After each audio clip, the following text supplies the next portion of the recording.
Assalamualaikum warahmatullahi wabarakatuh. Halo, perkenalkan nama saya Dery Alfarel.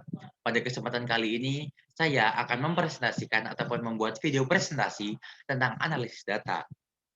Pada kesempatan kali ini, saya akan memuat beberapa materi. Yang pertama adalah pengertian analisis data. Yang kedua adalah jenis analisis data. Yang ketiga, jenis data. Yang keempat, langkah dan prosedur. Yang kelima, teknik pengolahan data. Dan yang terakhir adalah tools ataupun alat bantu yang sering digunakan dalam analisis data. Langsung saja yang pertama adalah pengertian analisis data. Analisis data adalah suatu proses ataupun upaya pengolahan data menjadi sebuah informasi baru agar karakteristik data tersebut menjadi lebih mudah dimengerti dan berguna untuk solusi suatu permasalahan, khususnya yang berhubungan dengan penelitian. Analis data juga dapat didefinisikan sebagai suatu kegiatan yang dilakukan untuk mengubah data hasil dari penelitian menjadi sebuah informasi baru yang dapat digunakan dalam membuat kesimpulan.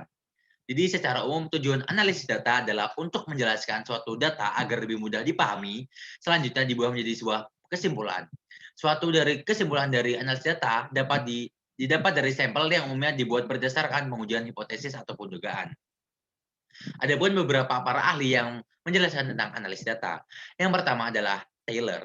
Menurut Taylor, analis data adalah proses yang merinci usaha secara formal dan menemukan tema untuk merumuskan hipotesis, seperti yang disarankan dan sebagai usaha untuk memberikan bantuan dan tema pada hipotesis.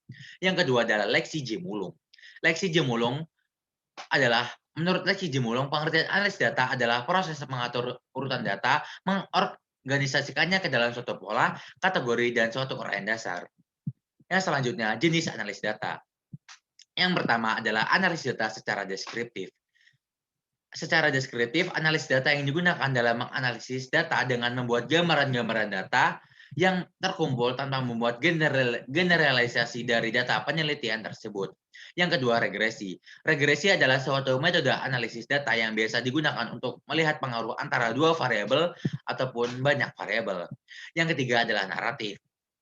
Analisis naratif merupakan metode analisis dari narasi teks, gambar-gambar, pertunjukan, kejadian, artefak kultural yang menceritakan sebuah kisah. Yang selanjutnya, inferensial. Pengertian analis data secara inferensial adalah teknik analis data dengan menggunakan statistik dengan membuat kesimpulan yang berlaku secara umum. Analisis inferensial menggunakan rumus statistik tertentu. Selanjutnya adalah jenis analis data. Jenis data. Yang pertama, data kuantitatif, kualitatif. Data yang berhubungan dengan kategorisasi, karakteristik, berwujud atau pernyataan berupa kata-kata, bersifat subjektif, dan dapat diangkakan lewat bentuk ordinal atau ranking. Yang kedua, data kuantitatif. Data yang berwujud angka diperoleh dari pengukuran langsung maupun angka yang diperoleh dengan mengubah data kualitatif menjadi data kuantitatif. Data ini bersifat objektif. Yang selanjutnya adalah langkah dan prosedur. Yang pertama adalah pengumpulan data. Tahap awal dari aktivitas analisis data adalah pengumpulan data yang dianalisis. Yang kedua adalah tahap editing, yaitu proses pemeriksaan kejelasan dan kelengkapan terkait pengisian instrumen pengumpulan data. Yang ketiga adalah tahap coding, yaitu proses identifikasi dan klasifikasi terhadap semua pernyataan yang ada pada instrumen pengumpulan data berdasarkan variabel yang sedang diteliti. Selanjutnya tahap pengujian, yaitu proses pengujian data baik dari sisi validitas dan reliabilitas instrumen dari pengumpulan data. Yang selanjutnya adalah mendeskripsikan data, yaitu proses membuat deskripsi data dengan menyajikan dalam bentuk tabel frekuensi ataupun diagram dengan beragam ukuran, tendensi sentral maupun ukuran dispersi. Tujuannya adalah agar memahami karakteristik data dari sampel suatu penelitian.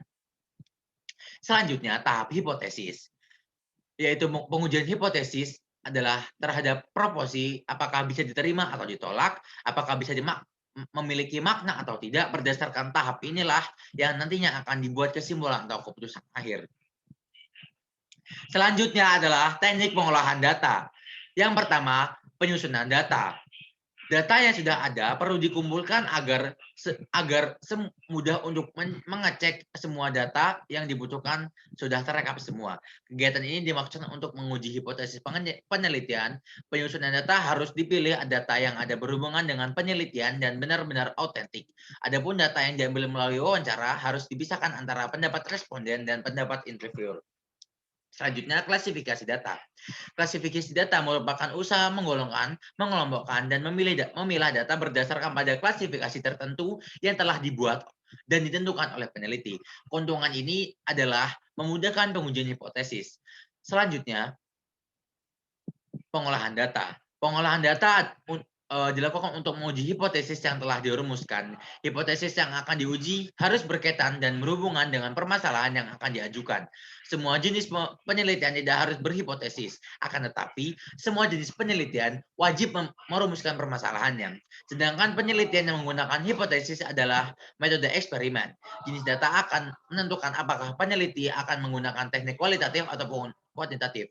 Data kualitatif diolah dengan menggunakan teknik statistika, baik statistika non-parametrik maupun statistika parametrik. Ketika non-parametrik menguji parameter populasi, akan tetapi yang diuji adalah distribusi yang data akan dianalisis tidak terkait dengan adanya distribusi normal ataupun tidak. Harus statistika non-parametrik adalah data nominal ataupun data ordinal.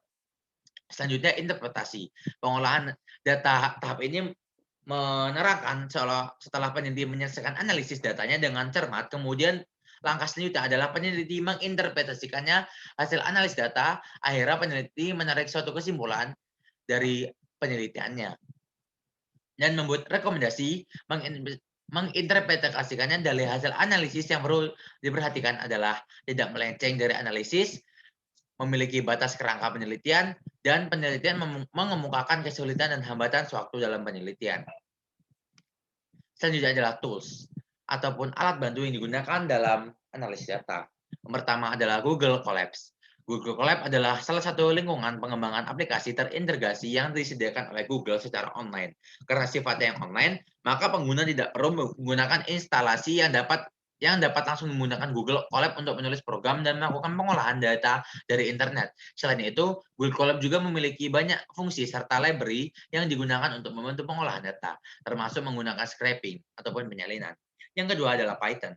Python merupakan bahasa pemrograman yang cukup populer, seperti halnya bahasa C, bahasa C yang digunakan dalam unit pembelajaran algoritma dan pemrograman. Yang selanjutnya adalah visualisasi data. Visualisasi data adalah mengubah data tekstual menjadi data visual sehingga lebih mudah dipahami dan diproses oleh otak manusia. Selanjutnya adalah web scraping. Web scraping adalah salah satu bentuk penyalinan di mana data tertentu dikumpulkan dan disalin dari sebuah halaman web, bisa ke dalam basis data, spreadsheet, ataupun tampilan tertentu untuk mengambil data analisis. Data scraping dalam bahasa Python menggunakan editor dengan Google Colab. Setelah editor siap, scraping bisa dimulai dengan proses parsing. Parsing adalah mengambil kode program dari sebuah halaman website secara utuh yang masih dalam bentuk kode HTML. Selanjutnya, kode tersebut diproses setiap elemennya untuk mendapatkan data yang diperlukan saja. Baiklah, sekian presentasi dari saya. Apabila ada salah kata, saya mohon maaf. Dan saya akhiri, wassalamualaikum warahmatullahi wabarakatuh.